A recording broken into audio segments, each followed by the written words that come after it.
გამარჯობა მეგობრებო, დღეს ჩვენი სტუმარი არის ევროპარლამენტარი, ევრონესტის თანათავმჯდომარე სერგეი ლაგოდინსკი.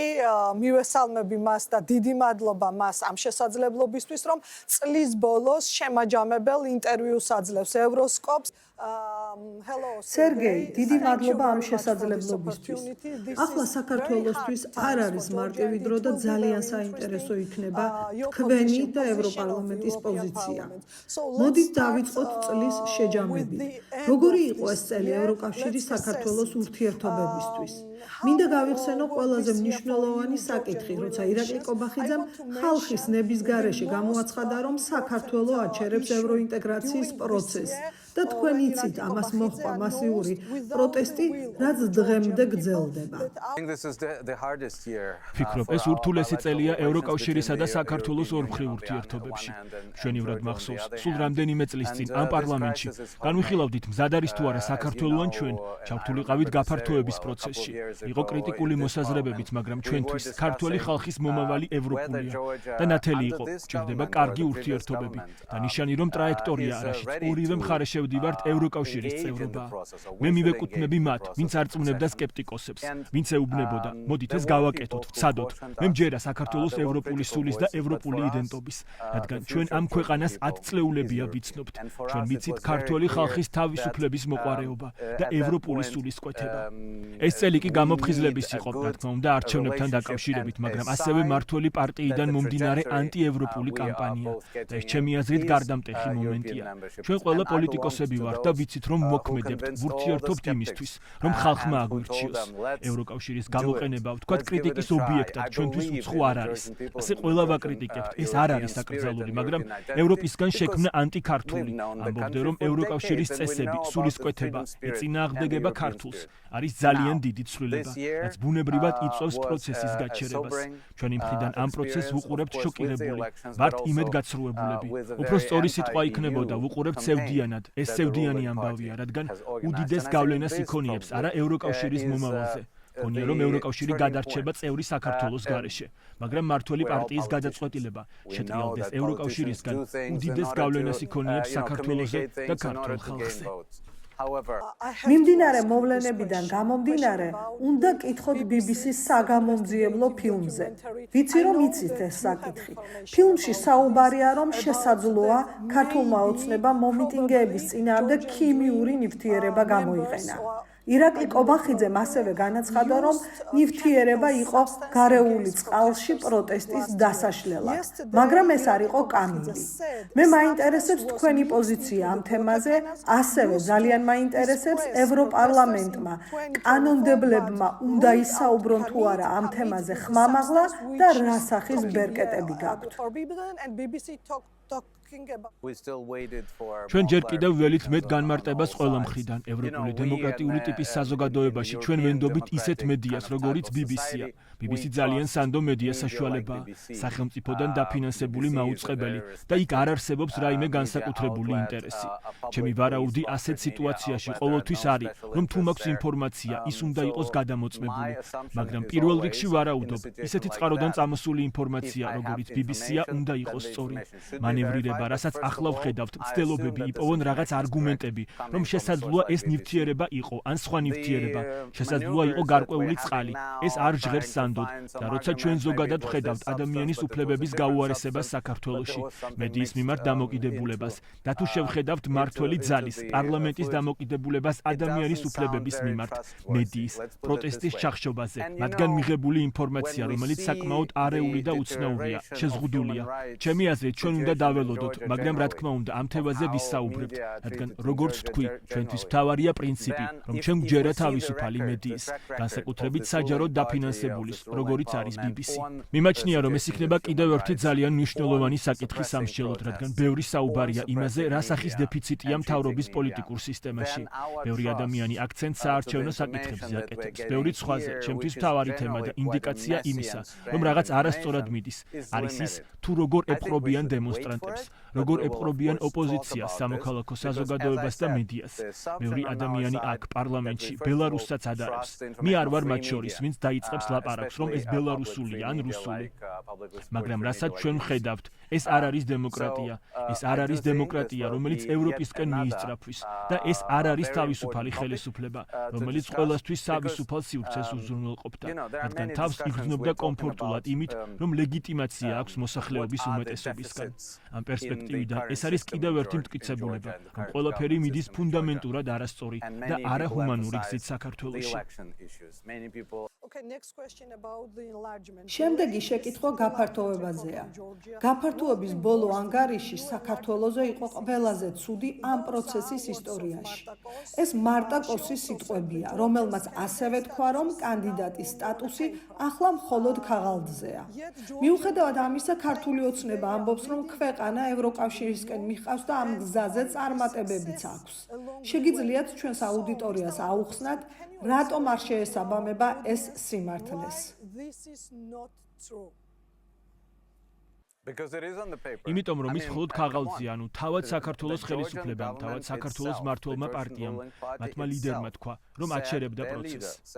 მათი პერსპექტივიდან ოდესღაც მომავალში განაახლებენ, მაგრამ ეს ძალიან ფორმალური და ტექნიკური პროცესია და თუ კი შენ წვეთ საშინაო დავალებების შესრულებას, სწავლა წყდება. მე არ მინდა ახლა შედარება მოვიყვანო სკოლის მოსწავლესთან, ეს ჩემი სტილი არ არის, მაგრამ კონკრეტულად ამ შემთხვევაში, თუ კი ორი მხარე არ ასრულებს საშინაო დავალებას, მაშინ არაფერი ხდება.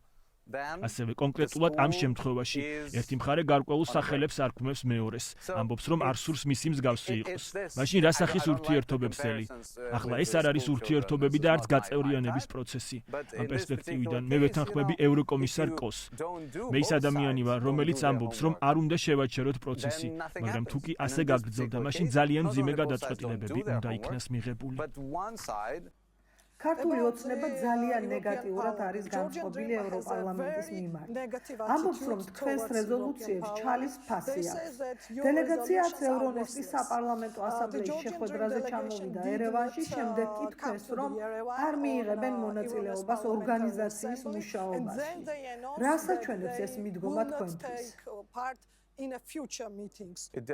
ეს აჩვენებს, რომ პარლამენტმა არასწორი არჩევანი გააკეთა, არასწორი გადაწყვეტილება მიიღო. არ მგონია, რომ საქართველოს ხელისუფლებას ჰქონდეს ფუფუნება კიდევ ერთი საკომუნიკაციო არხი დახუროს ევროსტრუქტურებთან.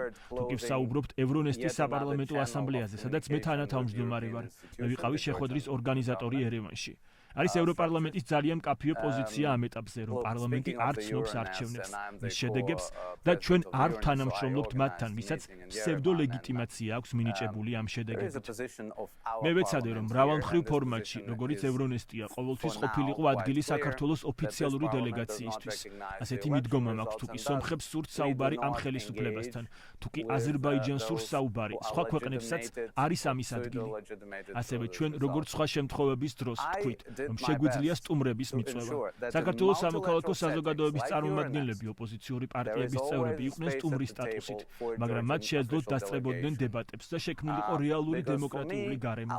ჩვენმა ქართულმა პარტნიორებმა აირჩიეს არ გამოეყენებინათ ეს უფლება და გამომდინარე აქედან მათ აირჩიეს არ ჰქონოდათ გავლენა რეზოლუციის ტექსტზე, რომელიც ჩვენი დისკუსიის შედეგად ჩამოყალიბდა. ასე რომ ამის შემდეგ არ შეიძლება იჩივლო შედეგზე. თუ ირჩევ არ შეუერთდე დისკუსიას, მაშინ შენ არ შეგიძლია აკრიტიკო შედეგი, რადგან გქონდა შესაძლებლობა დასწრებოდი. ავთვლი თავს ამ კრიტიკის ობიექტად მიუხედავად იმისა, რომ დასახელდა კონკრეტული სახელები და ადამიანები. ვფიქრობ, რომ საქართველოს პარლამენტს შეუძლია კვლავ გადახედოს და შემოუერთდეს ფორმატს, თუ კი მათ სურთ აქტიურობა, თუ კი მათ სურთ ისაუბრონ პარლამენტის გარეთაც. ეს კონსტრუქცია შენარჩუნდება.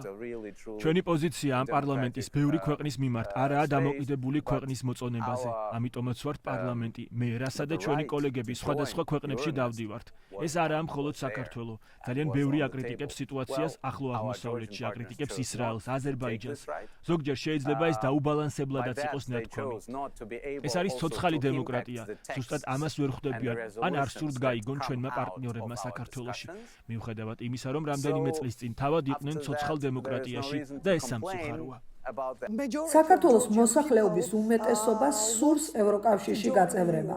ბევრ მათგანს სურს მეტი მხარდაჭერის დანახვა თქვენი მხრიდან, უფრო ძლიერი რეაქციები, მაგალითად პერსონალური სანქციები.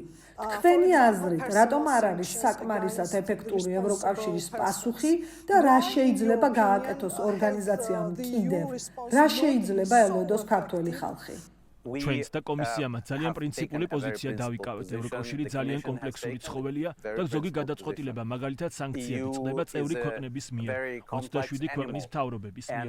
ისინი ხდებიან და ერთად უნდა გადაწყვიტონ, მაგალითად სად შეიძლება პერსონალური სანქციები იქნას გამოყენებული.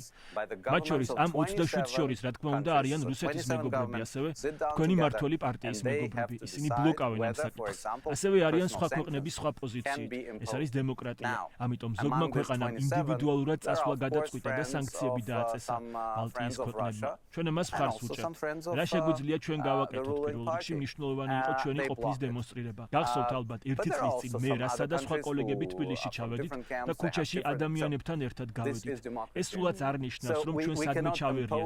იქ იყო ევროპული დროშები და ხალხი ელოდა, რომ ევროპა იქნებოდა იქ და ჩვენთვის იყო მნიშვნელოვანი გვეჩვენებინა. ჩვენ გისმენთ თქვენ, გვესმის თქვენი წუხილი და ჩვენ აქ ვართ პრობლემურ ვითარებაში. ჩვენ ვადევნებთ თვალს პროცესს. არის დისკუსია სხვა მექანიზმებზეც, მაგალითად უვიზოს შეჩერება გარკვეული ჯგუფებისთვის და ასევე მსჯელობა უვიზო მიმოსვლის შეჩერებაზე ყველასთვის. პირადად მე არ ვარ თანახმად წინადადებაზე, რომ საქართველოს შეუჩერდეს უვიზო მიმოსვლა, რადგან მე არ მინდა იმ 80%-ის დასჯა, ვინც პროევროპელია. რატომ უნდა დავსაჯოთ ის ხალხი, რომლებზეც რეპრესიები განახორციელეს?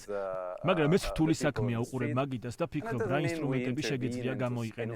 ინსტრუმენტები არც ისე ბევრია. თქვენი შესაძლებელი და სასარგებლოც იქნებოდა ეკონომიკურ სანქციებზე საუბარი, მაგრამ ყველაფერ ამისთვის გვჭირდება 27 ქვეყნის თანხმობა. ეს იქნება დაბლოკილი პუტინის, ივანიშვილის მეგობრების მიერ, მაგრამ მაგალითად საფრანგეთი, რომელსაც პირადი კავშირები აქვს ზოგიერთ მთავარ აქტორთან, მეტად აქტიური უნდა იყოს ამ ფრონტზე. ეს არის ხალხი, რომელიც სწავლობდა გერმანულ უნივერსიტეტებში, ვინც ცხოვრობდა და ფულს აბანდებდა საფრანგეთში. ჩვენ ვცდილობთ ვიყოთ ძალიან მკაფიო ამ ქვეყნების ხელისუფლებების მიმართ, რომ ეს მათი პასუხისმგებლობაა იმოქმედონ მიზან მიმართულად კონკრეტულ ინდივიდებთან დაკავშირებით. ყველაფერს მოჰყვება თავისი შედეგი. ჩვენ არ შეგიძლია დაარტყა ევროკავშირს და პარალელურად ეცადო ფული იშოვო აქ. ან ინვესტირება მოახდინო, ან აქ კონდეს დაცული სამოთხე. უნდა გადაწყვიტო რა გინდა და ეს არის ბევრი ჩემი კოლეგის პოზიცია აქ პარლამენტში. და ბოლოს, მომავალ კვირას სტრასბურგში სახაროვის პრემიის დაჯილდოვება. ერთ-ერთი გამარჯვებული ჟურნალისტი მზია ამაღლობელია. რას ეთყოდით მას და სხვა პატიმრებს? ასევე რა იქნებოდა თქვენი გზავნილი ქართველი ხალხისადმი? ეს ძალიან მნიშვნელოვანია, მე ჩართული ვიყავი, რომ უმრავლესობა დაგვერწმუნებინა პრემია მზიასთვის მიგვეცა. ეს რა თქმა უნდა არის ჯილდო მისი პირადი სიმამაცისთვის, მაგრამ ასევე პრემია ქართველი ხალხისთვის, მათთვის, ვისაც ჯერა ევროპული მომავლის. ამ დრომდე შეერა მიუხედავად რეპრესიებისა, საფრთხეებისა, 80% ქართველების, ვისაც ისევ სურს იყოს ევროპული პროექტის ნაწილი. რა თქმა უნდა, ეს არის ნიშანი, სიმბოლო ბევრი მამაცი ადამიანის და ინდივიდის. უკვე ვისაუბრეთ, რომ ოფიციალური დელეგაცია ერევანში არ ჩამოვიდა, მაგრამ მე იქვნახე საქართველოს საუკეთესო მომავლის სახეები. სხვები იყვნენ იქ, იყვნენ ქალები, ახალგაზრდა ქალები, კაცები. ისინი ისე უშიშრად საუბრობენ. აქ ევროპაში ადამიანებს უკვე დაავიწყდათ რა ფასი აქვს თავისუფლებას. და თქვენ, ჩემო ქართველო მეგობრებო, თავიდან გვასწავლეთ, როგორ უნდა აღმოვაჩინოთ თავისუფლების ფასი. ვიბრძოლოთ და ვიდგეთ თავისუფლებისთვის. რაც მოხდა რუსეთში, ბელარუსში, ძალიან დიდი იმედი მაქვს, რომ საქართველოში არ მოხდება. ეს მოქმედი ხელისუფლება ქვეყანას ავტორიტარიზმისკენ არ წაიყვანს, ისე როგორც სხვა ქვეყნებმა ქნეს. ჩვენ უკვე ვხედავთ გმირებს ქართველებს შორის და ეს პრემია მათთვისაა. Thank you very much, and we hope that EU, European Parliament, will stand with Georgian people because our will to be in your family. Thank you very much. I hope very much. Thank you.